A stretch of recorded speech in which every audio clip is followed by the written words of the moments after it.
Sir आप यहाँ के भंसार के चीफ हैं और एक अनाउंसमेंट हो रहा है, उस पर आपका क्या कहना है? ये धन्यवाद प्रश्न के लिए। हमारा ये अनाउंसमेंट ये है ना, ये अनाउंसमेंट जो पब्लिक ये कस्टम्स का आर पार करता है, ये सीमा आर पार करने जो खरीदारी करके सामान इधर नेपाल ले आ रहे हैं, उसी के लिए भंसार का प्रक्रिया को, भंसार में आपका सामान घोषणा करके उसमें लगने राजस्व को बुझाकर आगे चलने के लिए कहा है। ये हमारा अनाउंसमेंट किसी भारत के किसी बाज़ार पर वो खरीदारी नहीं किया कहने का लिए ऐसा कोई बात नहीं है। जो आदमी पब्लिक का सामान खरीदने का उसका अधिकार होता है, वो जहाँ से भी सामान खरीद कर ला सकते हैं, वो तो उसका राइट होता है। पब्लिक का राइट हम रोक नहीं सकते हैं।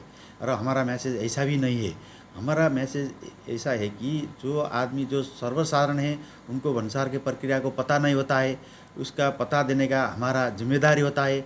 यहाँ के उद्योग वाणिज्य संघ ने और यहाँ के सर्वसाधारण और संस्थाओं ने भी ऐसा पब्लिक अनाउंसमेंट का मांग किया था, इसीलिए हमने पब्लिक अनाउंसमेंट रखा गया है। अच्छा सर, ये बताइए कि जैसे उद्योग वाणिज्य संघ का कहना ये है कि 100 रुपये से अधिक का सामान नेपाल में नहीं आना चाहिए, भंसार होकर जाना चाहिए, लेकिन जो है अक्सर करके गल्ला मंडी और बाईपास पे तस्करी का सामान पकड़ा जा रहा है। इस पर क्या कहना है? तस्करी खुद जैसे व्यापारी कराना, इस पर क्या कहना है आपका? तस्करी तो कभी भी करना गया, जो तस्करी करता है ना वो तो कानूनी दरिया पर आज नहीं है कल नहीं है तो कभी ना कभी वो आता है।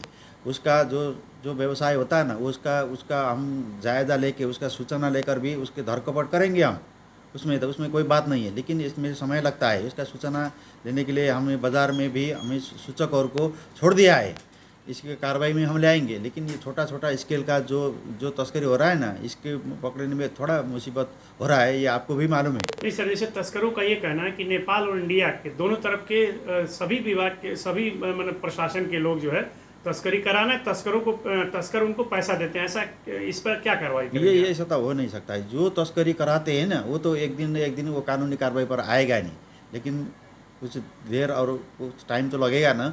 लेकिन तस्करी करने का कोई मौका यहाँ पर हम नहीं देंगे। सर, बॉर्डर के अगल बगल जैसे कुछ ऐसे मकान हैं जिसमें तस्करी का सामान रखा जाता है, तो इस पर आपका क्या कहना है? मैं तो आपसे इससे पहले भी मैंने कहा है कि इसका तस्करी, इस प्रकार की तस्करी रोकने के लिए भंसार अकेले ही नहीं सकते। इसके लिए इंडिया तरफ के व्यवसाय भी, इंडिया तरफ की सुरक्षा निकाय, इंडिया का प्रशासन, नेपाल के प्रशासन और आम नागरिक और पत्रकारों, इस सब का एक साथ मिलकर काम करना होगा, तब न ये सब रोक सकता है। सर, जैसे ये तस्करों का खुला चैलेंज है कि हम पैसा देंगे और काम करेंगे, और पैसा देते हैं काम करते हैं, इस पर आपका क्या कहना है? ये तो मुझे मालूम नहीं है, ये तो कौन लेता है। जो लेता है उसको पर्दाफाश करने का तो मीडिया का रोल होता है ना। मीडिया ने इसकी इसी तरह की खुफिया से इसका सूचना लेकर वो आदमी जो आदमी अपना जिम्मेवारी नहीं किया है, जिम्मेवारी पूरा नहीं किया है, उसको ऊपर आपने वो पर्दाफाश करना हुआ, तो मीडिया का फर्ज है। अच्छा सर, ये बताइए जैसे जो मोस्ट वांटेड तस्कर हैं नेपाल के, जो इंडिया में घूम रहे हैं, उस पर आपका क्या कहना है? उस पर किस तरह की कार्रवाई होगी? नेपाल के तस्कर को तो हमने यहाँ वारंट जारी किया है, लेकिन वो यहाँ पर नहीं है, तो हम इंडिया के ऑफिशियल को ये बात करेंगे, उसको पकड़ने के लिए हम अनुरोध करेंगे, और नेपाल पुलिस को हम अनुरोध करेंगे। सर, आप व्यापार मंडल के अध्यक्ष हैं, किस तरह की परेशानी यहाँ भंसार में हो रही है? अभी जो इस समय व्यापारियों में बहुत खासा आक्रोशित देखने को मिल रहा है, तो नेपाल सरकार के जो नेपाल कस्टम बिलैया के है वो 100 रुपये के ऊपर अपना भंसार स्टार्ट कर दिए हैं, जबकि ये संधि 1950 में हुआ था। आज 2024 साल हो गया और इतने दिनों के अंदर नेपाल सरकार के कान पे जू नहीं रहेंगी।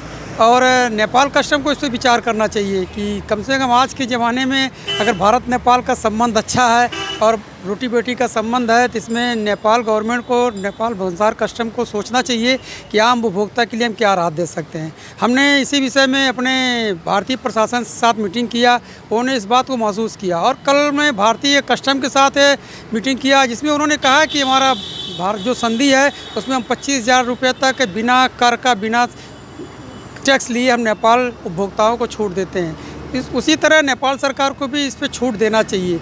एक अनाउंसमेंट हो रहा है, वहाँ पे माइक लगा हुआ है, उस पर आपका क्या कहना है? माइकिंग प्रक्रिया गलत है, क्योंकि 1751 किलोमीटर भारत नेपाल सीमा पे कहीं भी माइकिंग व्यवस्था नहीं है। ये तो एक भय का उत्पन्न किया जा रहा है, जिससे व्यापारियों में आक्रोश है। खास करके नेपाल में जो उपभोक्ता है उनके अंदर भी आक्रोश है। उनको अगर नेपाल सरकार सस्ता सामान मुहैया कराए तो क्यों भारत में प्रवेश करेंगे?